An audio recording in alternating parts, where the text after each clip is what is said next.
Chioma Onyato tonight. It's a sad day in Yobe as hidden explosive device planted by Boko Haram kills a member of the civilian JTF, many others wounded.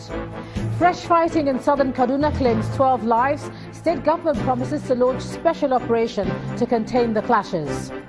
Two senior advocates of Nigeria warned the federal government of the danger facing the anti-graft war if the Ikoyi 13 billion naira acclaimed funds is not properly investigated. And nuclear uncertainty looms as North Korea threatens another nuclear test despite US warning. And on business news tonight, World Bank forecasts lower growth of 2.6% for Middle East and North African economies this year. On sports news tonight, national junior table tennis champion Esther Oribamishe picks Nigeria's only ticket at the event at next year's Youth Olympic Games in Argentina. And from Abuja, Liberia's President Johnson Sirleaf advocates stronger ties among ECOWAS leaders in tackling the menace of fake and counterfeit drugs.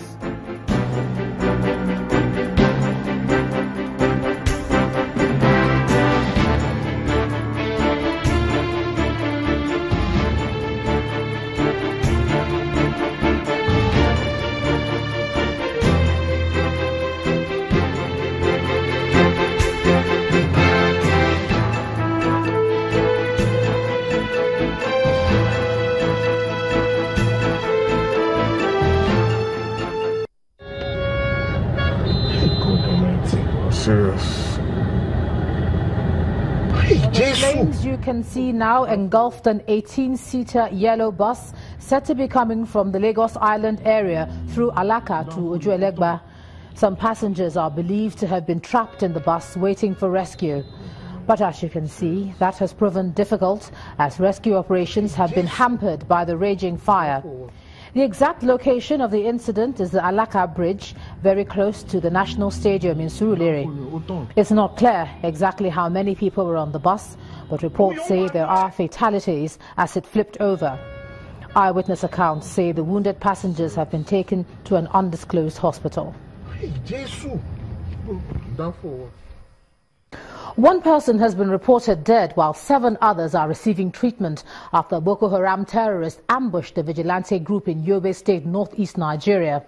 Witnesses told our Damaturu correspondent that the vigilantes were preparing to conduct a cordon and search operation in Gujba local government area of the state, following a tip-off that terrorists had earlier snatched a vehicle. An explosive device allegedly planted by the insurgents suddenly went off, killing the driver of the bus, conveying the vigilante group.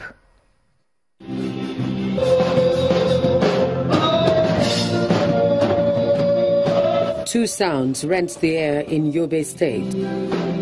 One is of praise, where Christian faithful gather to celebrate Easter with hymns.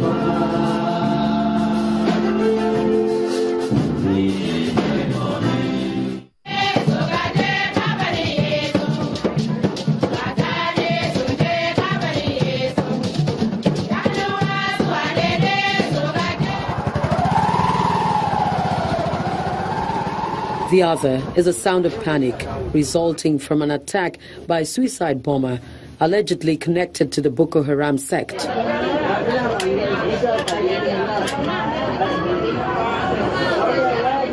One side is preaching life and love. This peace that God has given us, this life that God has given us through His Son Jesus Christ, we have come here and gathered as Christians to celebrate and to mark this day. And we pray that this celebration will truly bring in place this life, this peace, this life that Christ has left for us in the world. The other side is mourning, tending to victims of the attack.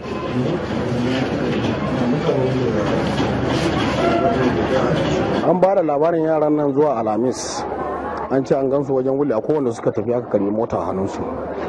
So da aka karbi mota a hannunsu a korin kura sun je irin bari su zagaye area su. To sun je sai aka karbi mota a hannunsu.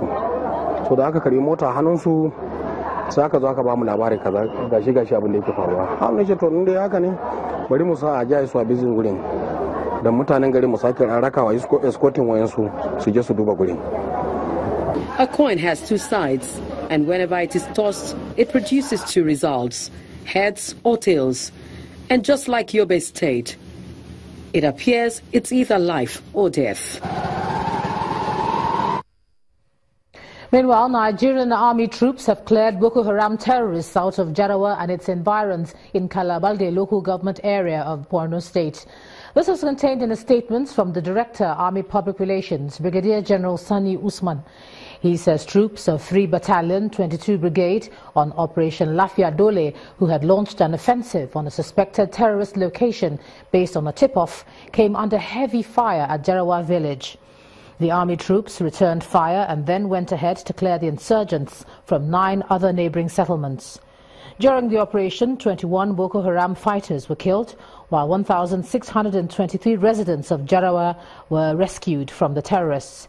They also recovered 3 AK-47 rifles, a hand grenade, 12 cutlasses and 4 motorcycles. The rescued persons have been escorted to Ran, internally displaced persons camp. Now, residents of Aso community in Jama, local government area of Kaduna State, are also counting their losses in what seems to be a bleak Easter. At least 12 people were feared killed in an attack by gunmen who stormed the village as the residents were getting ready for the festivities. This attack is coming after a few months of relative peace in the southern part of the state. An indigene of the area told Channels Television that the incident occurred after a peace and reconciliation meeting between locals and the Fulani people. The spokesman for the Kaduna State Police Command, Aliu Usman, confirmed the incident but could not give details on the casualty figures. Meanwhile, Governor Nasir El-Rufai has described the attack as inhuman and callous while sympathizing with the victims and their families. The governor also announced that a new security measure, codenamed Operation Harubin Kunama, would soon be launched to deal with the security situation in southern Kaduna. Government last Saturday invaded Aso community in Jama, local government area of Kaduna State, when the people were preparing for the Easter celebration. According to eyewitnesses, the government opened fire on the villagers, shooting sporadically at every direction, and in the process, where people were reported killed and some others injured. Now, those injured are now being treated at the Kabata General Hospital, while the remains of those that were killed have been deposited at the mortuary. Today, this afternoon, I spoke with the spokesman for the Kaduna State Police Command, Ali Usman, who told me that more security operatives have been deployed to Aso community and other neighboring villages in order to forestall any further attack or wear down of law and order. To take a look at this issue in a bit more detail, I'm now being joined on the news at 10 by a lawyer and a research fellow, Edify Yakusak, and she's done a lot of research work on this crisis. She joins us from Abuja. Thanks for joining us on the news at 10.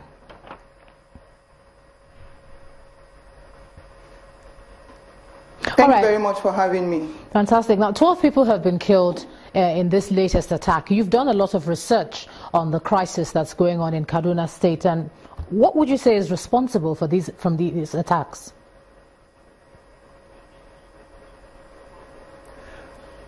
Well, it's hard to pinpoint one factor or one area or one particular reason that is responsible for this attack, as it seems there are lots of factors and lots of variables and ingredients that all come together to form that the perpetrators all use to quell these attacks. But what I would say is a major factor is grazing land, because when these people are killed and their houses are burnt and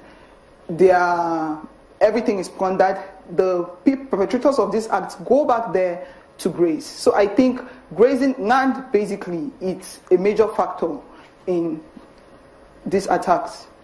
Well, you might not have witnessed any of them, but just talk to us about the manner in which they occur. Is there any relationship, in which these attacks appear to be occurring?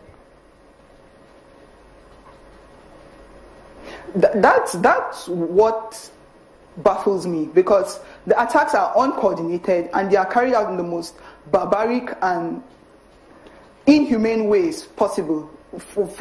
Just among those killed in Aso, a picture I saw, one man had his intestines out on the ground. I mean, that's like one of the worst ways to kill someone.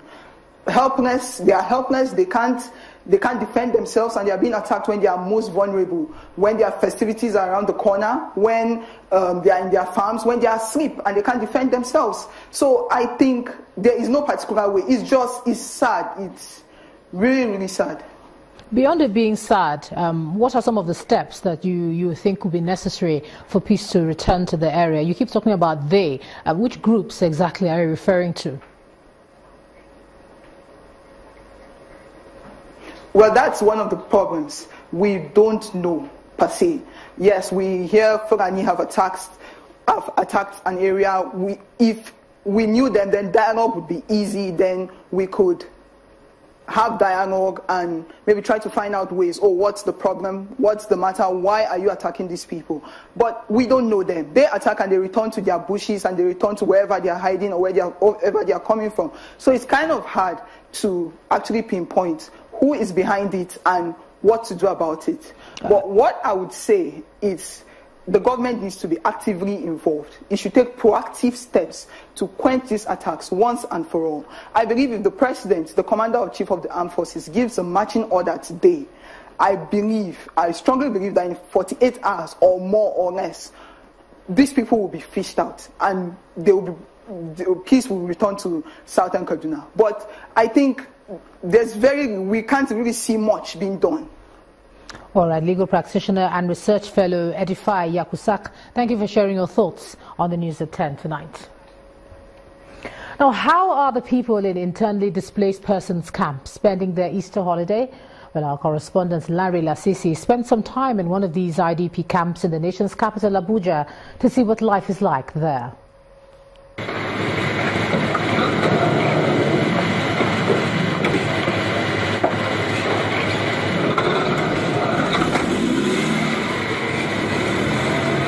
Well, right now I'm on my way to one of the internally displaced persons camps here in the Federal Capital Territory in Abuja. I just want to find out how people in these camps are spending their Easter holidays.